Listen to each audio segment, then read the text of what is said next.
Hey, black women. I just wanted to remind you that during this fall, beginning of fall, right? This is the time of year that landlords start to take people to housing court to get them out of the apartment or house you're renting, whatever it you're doing, right? So make sure that if you have a landlord that's giving you trouble and whatnot, start now. Looking for somewhere else to live that you can go to, going on to your local courthouse's website to explain to you your state, your town's eviction process. Make sure that you are served properly. Make sure that if there are any free attorney or legal services in your state or your town that you live in, you could take advantage of that so that you are able to get an eviction stay, okay?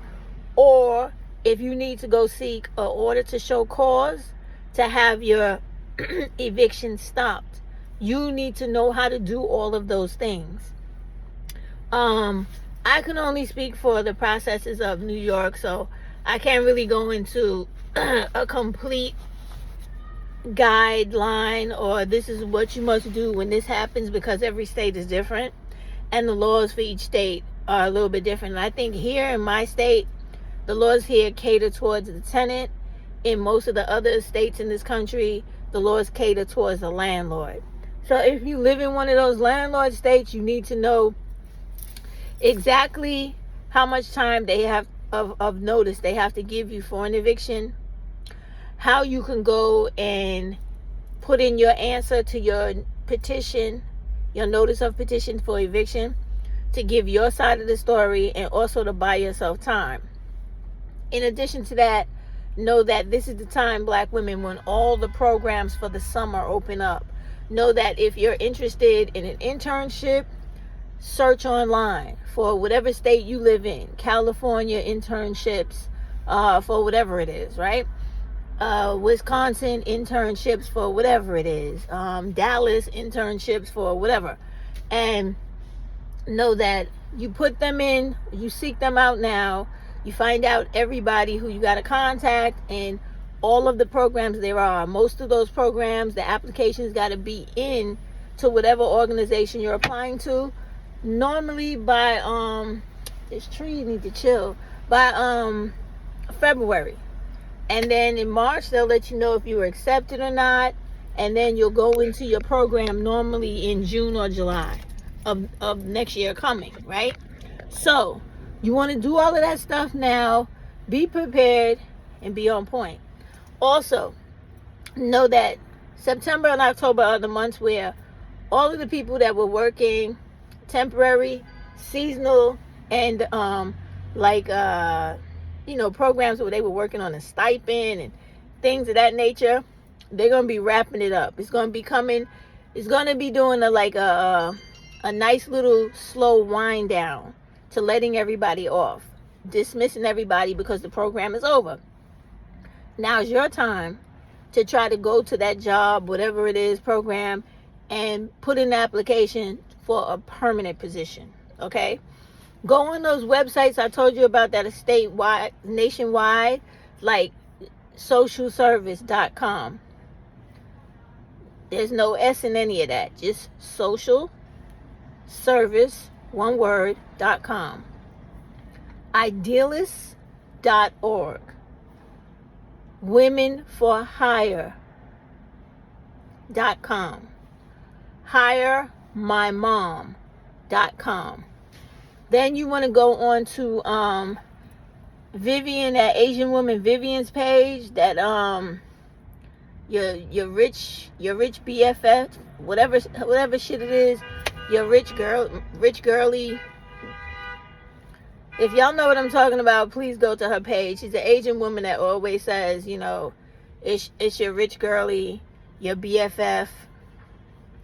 I don't know. All I know is her first name is Vivian. She's work on Wall Street. Your Wall Street girly. Listen, I'm pretty sure y'all know who I'm talking about. But anyway, put in BFF. She usually comes up. When you get on her page, go to the shorts. There are quite a number of shorts that she did in a few videos that speaks about the remote jobs that are online and specific agencies that hire for remote jobs nationally. So you have a couple of agencies that actually are accredited that have nothing but all year round remote jobs that are actually legit. You go on her page, she gives you like 6 websites for part-time and full-time remote work. Do that. Even if you have a regular job, you always need a part-time job, something to put a little extra cushion so that maybe you don't have to worry about coming out of your regular paycheck, gas money, lunch money, clothing money, or whatever extra expenses you have money, stuff for the kids real quick money. You don't want to keep doing that with your regular money because you're going to run short. What else? Oh yeah, it's also the time now that it's starting to get ready to get cool again. Get your cars weatherized for the upcoming cold weather. Get your oil changed. Get all your wires checked. Make sure they're tight. None of them are getting so old to the point where they're getting dry rot and about to rip or break. All of your belts on your car, make sure that they're in good condition, that they're not drying out, that they're still lubricated, and that they're running through whatever relay they're supposed to the right way. Get that checked. Get your depending on the kind of car you have, get everything under the hood done. Spark plugs to fuses, and if you have a car like mine, sensors. I hope he doesn't think I'm leaving because I'm not.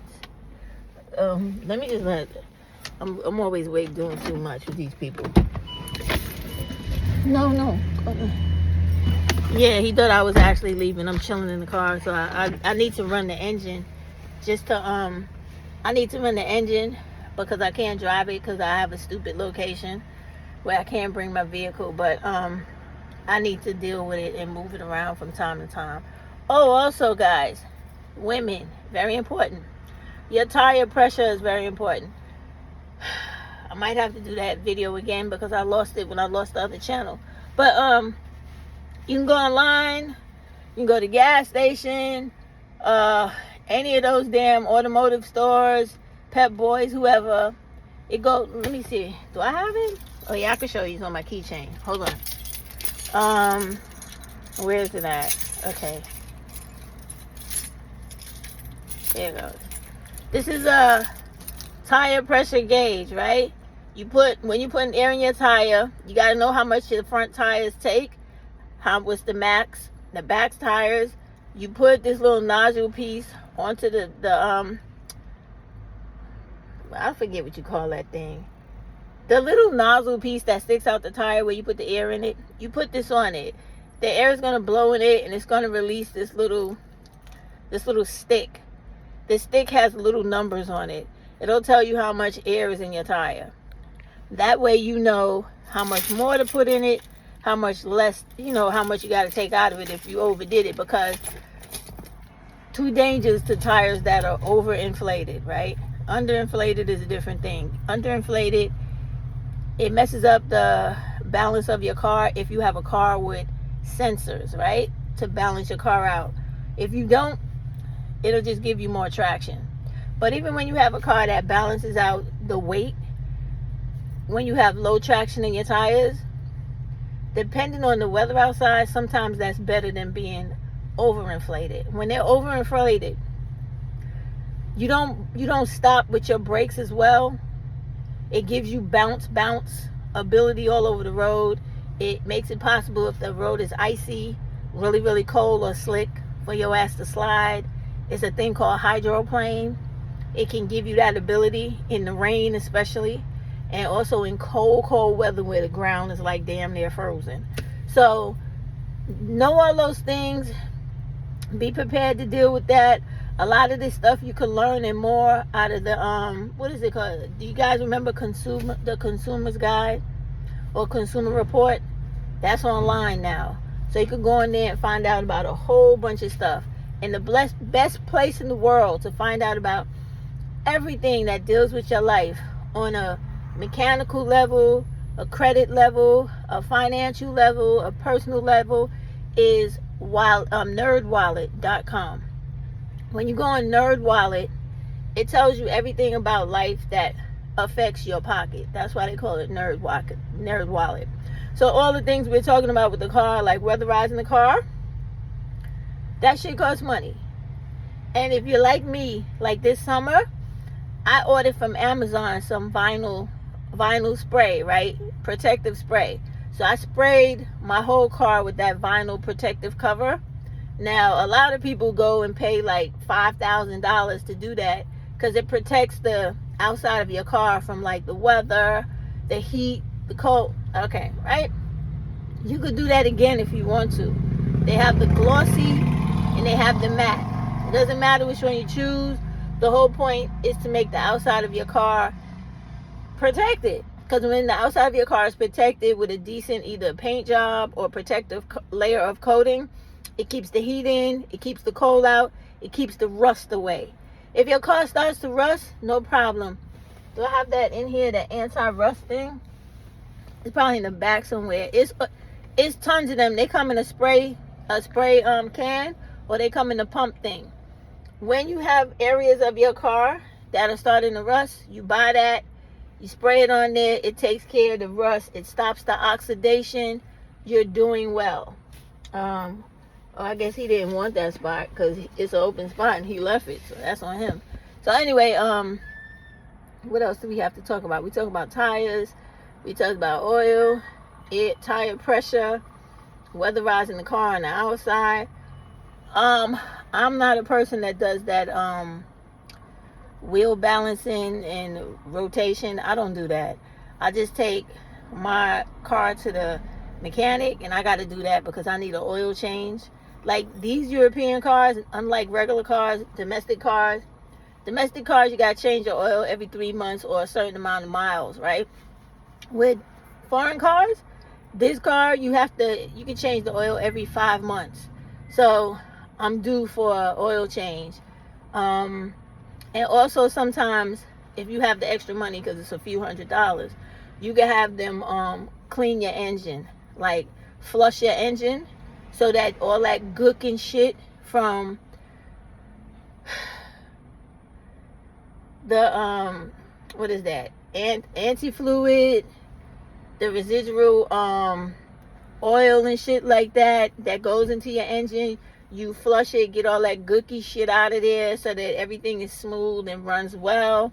There's no buildup. Sometimes when you have buildup, it creates extra gases because liquids eventually turn into gas depending on the weather. So if you can, you don't have to, but if you get a chance when you got a little extra money, if you choose to do that, you can. Or you can just buy those like oil treatments, gas treatments out of Pep Boys or wherever you get it from, or Amazon. Throw that in the gas tank, let it go through the car, run through the gas line, run through the engine, and it usually does the trick. I'll show you the one I use on my cars. It works really good. This one right here, I use this one a lot. This is really good. It comes on 2 sides, right? This is Rustylane, and I don't have on glasses, so they say this is a complete fuel system cleaner. All I know is that whenever I see or hear like sometimes my lights will come on the dashboard like something is majorly wrong, but I know it's not. I know it's like a block or a clog or something like that, because this car is made to do all that kind of stuff. So when I see that, instead of me taking it to the mechanic and paying like all these hundreds of dollars for them to do the same shit I'm gonna do, I buy that kind of stuff, right?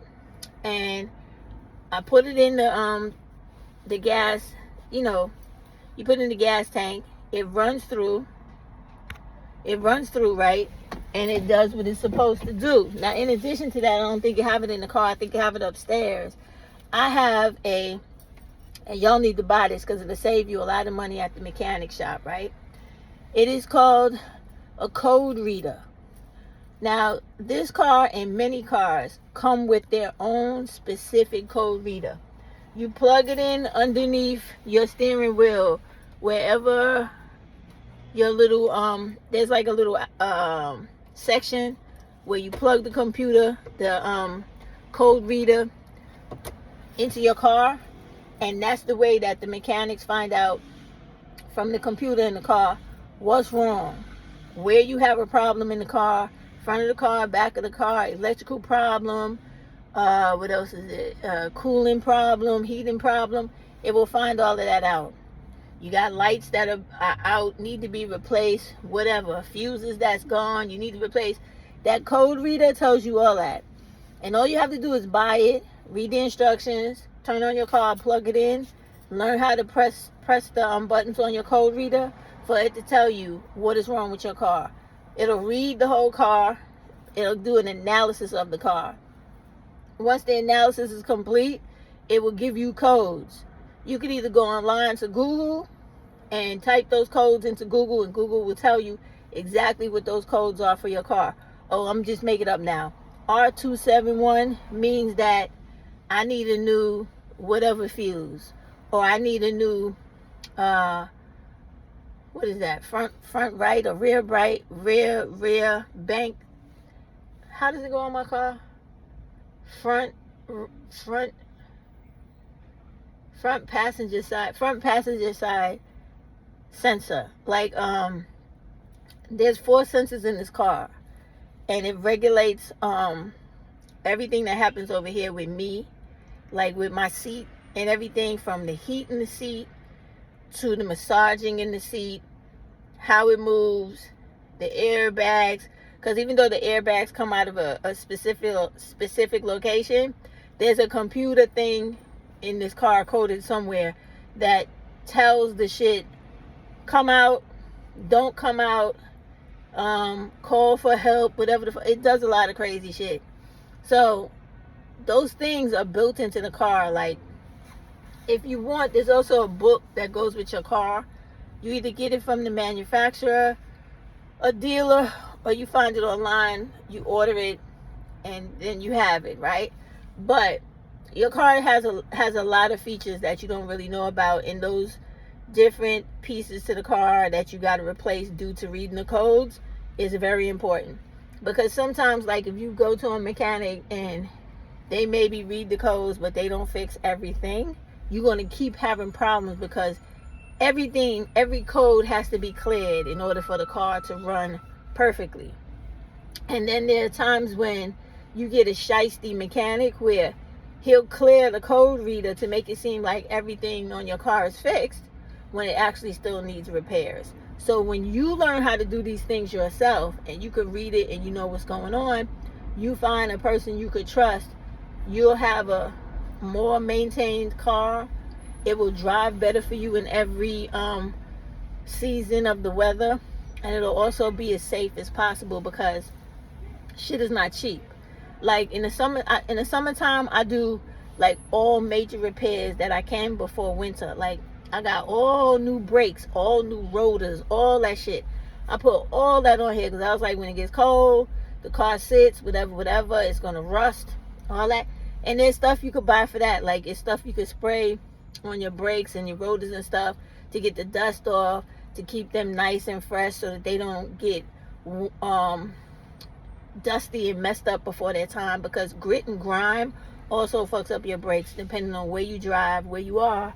And with this kind of car, this car is made to go like all terrain, so it gets garbage and all that shit underneath it all the time. And it comes with a plate that protects underneath the car and all the upper car, like the chassis and all the stuff to the engine. But I, with my stupid ass, took that off and fucking left it at the damn people's place. And it didn't cross my mind until months fucking later. And of course, when he's like, oh, it's not here. And I'm like, that's bullshit, motherfucker. You got it. You just don't want to give it back to me because that shit is like $1,000. That it's 2 plates that go underneath your car to protect the underbody. And I left it because on these Land Rovers, whenever they change the oil, they have to take those plates off just to get underneath the car to change the oil completely, put the filters and all that shit in it. And so when I left it, because something had happened with one of the screws. So they had to one of the screws had worn out in the slot, the groove to the car. So they had to take it off. And when they took it off, I really needed the car. So I was like, listen, I'll come back for that. Life happens. Life gets in the way. I forgot the shit. And then when I went back, they're like, oh, we don't know what happened. I forgot. No, you didn't forget. You wanted me to forget, which I did. And now you got something from me for free that you probably charge another person an arm and a fucking leg for. Because when you order that shit for this car from the people you're supposed to get it from, you talking about thousands of dollars. So they got me. They caught me slipping, and that was my fault. But anyway, that's the kind of stuff, women, you want to look out for. Also, here's a great tip. Everybody has access to H&M all over this country. If you have children going to school, you need decent coats, clothes. They even have shoes, all types of stuff that's affordable. With H&M, when you go into the store, not online. Online, you only get those $5, what do they call it? Like $5 gift discounts. But when you go into the store, they have this policy where they take returned used clothes because they're into this recycling of clothes. So if you have to have a minimum of three articles of clothing, right? You take that, you go buy stuff for the kids, you put those 3 articles of clothing in a bag, you tell them, I'm bringing these clothes so I can get my discount. It's a 15% discount. So if you bring like 6 or 9 articles of old clothing, you put them in 3 separate bags, you break up your purchase into 3 separate purchases. Now you got 45% worth of discounts, okay? So that's the kind of stuff I want y'all, goddamn, my light, I want y'all to do so that you can be helped, so you can have some help when it comes to saving $1 here or there during the school year, right? This is all the type of shit I do. I also go on things like coupon.com, couponmom.com to get extra discounts to help me live my life a little bit more frugal. The last thing I'm going to leave y'all with before I get off this live, because I got to get upstairs and get ready for work tomorrow, Boxed.com, BOXED.com is just like Costco's and BJ's, except you can order all that stuff. It's cheaper online. They bring it to your house, cut out the middleman, no membership fee. Buy it and bring it to your house. Bulk shopping. Have a good night. I hope these tips helped you, and I'll be back with other stuff. Have a good night, black women. Bye.